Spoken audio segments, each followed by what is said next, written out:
guys, welcome back to my channel. I'm Carly if you're new, and if you're not new, thank you so much for watching another video. I can't believe it's already April 1st and time for another reading wrap up, but alas, it is time to tell you about the books that I read in March. So January I read 6, February I read 3, and this month I had a happy medium of 4. I wanted to read a little bit more, but that's okay. I'm happy with 4. And the books that I read this month were pretty good. So let's get started on the wrap up. So the first book that I read was Stillhouse Lake by Rachel Caine. At the end of February, I was looking for some recommendations on Kindle Unlimited. I was really trying to add one more book into my February recap, but I didn't finish it in time, so I'm including it in March. And that is Stillhouse Lake by Rachel Caine. I got this from TikTok. It was on somebody's video and it was highly recommended, so I tried it out. It just took me too long to read. It was long chapters, which I think I mentioned in my last video at the end that I had tried to finish it and try to squeeze it in, but I'm just more of a short chapter girly, and it just felt like the book was taking me forever to read. However, I did really enjoy the book. I gave it 4 stars. So essentially, it is about this woman who was married to this guy that is actually a serial killer, and you find that out immediately in the book, so that's no spoiler or anything. They come home to police everywhere around their house, her and her kids, and somebody had driven into their garage, a drunk driver, and the police uncovered all of these things leading to him being a serial killer. So she and her kids changed their identity, changed their name, and are on the run essentially. And they've had to do that several times. And they're kind of always looking over their shoulder for him and for online bullies because people are mad and think that she had something to do with it. So it is very interesting. I enjoyed it. It also is a series, and I don't think I will read more of the series just because I believe there are several, and I'm not really much of a series girl unless there's like 3 or it's Harry Potter. So I probably won't pick up that book series again, but I do recommend reading just the one because it was really good. And see how you like it and maybe want to continue the series. Like I said, the chapters were just so long for me, and I just really want something that I kind of read more quickly and get into more quickly. Okay, the next book that I read was A Very Bad Thing by J.T. Ellison. This was an interesting book. I really enjoyed this one. I saw people recommend this one. I can't remember if I saw it on Instagram or TikTok or both, but they said this author was really good and the thrillers were really captivating, so I wanted to pick this one up. This was also on Kindle Unlimited. Everything I read this month was on Kindle Unlimited. So no physical books for me this month, but this book is about a journalist who is following around an author who is writing a book, and it's being turned into a movie. And essentially this author does not do a lot of personal interviews, and you find out why later. Very early on in the book, the author is actually murdered, and you start to uncover all these connections to her and her family and why she doesn't give those personal interviews, like I said, and just a bunch of interesting things. I actually gave this book 5 stars, which is not very common for me. I may go back and change that. I don't know.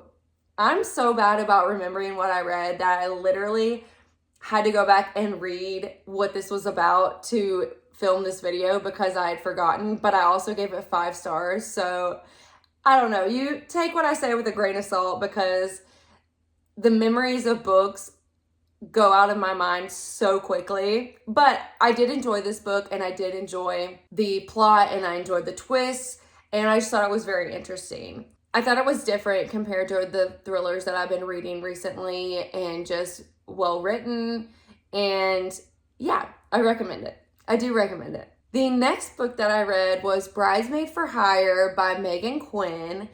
I don't think I've read any of her books before. I know she has a lot of romance books, but I have never read any of hers that I'm aware of.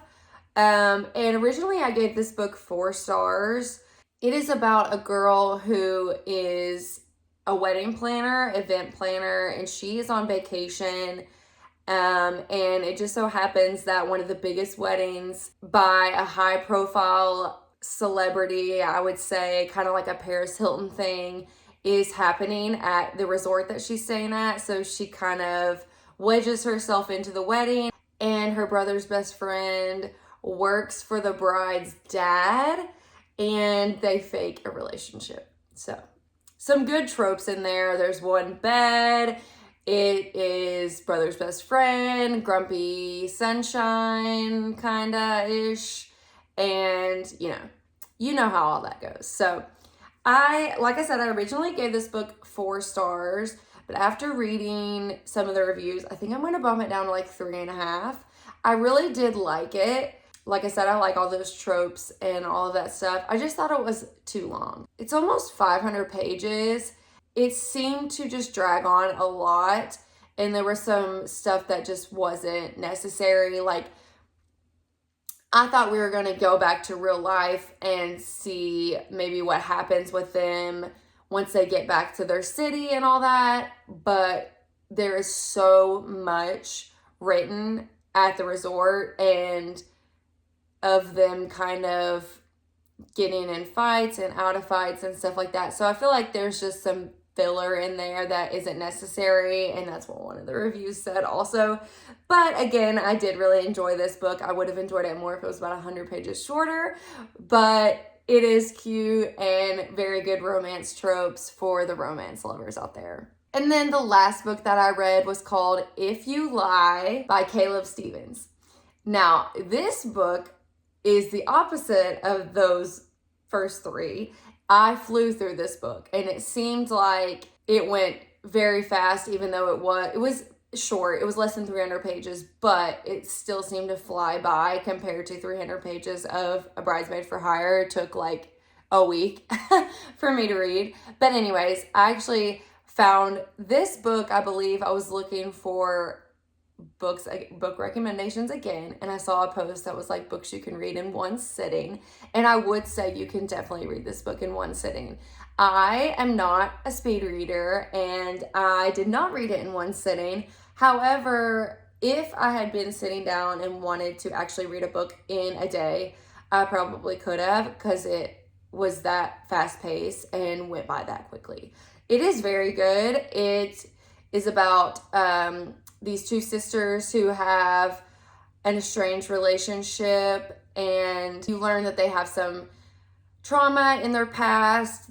The main sister who's telling the story has actually been kidnapped before, so she definitely has some trauma in her past, but they're trying to mend their relationship and all of that, and the sister gets engaged and invites her on this cruise, and you find out very quickly that it is a cult.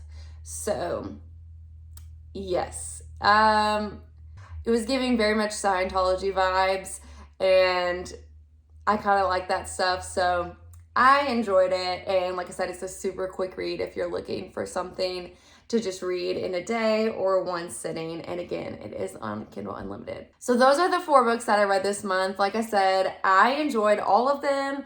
I didn't give anything below 3.5 stars, and I may keep Bridesmaid for Hire at 4 stars and may not even go down to 3.5. So all of these books are on Kindle Unlimited. If that's something that you have and enjoy, I would recommend reading any of them. Let me know if you do.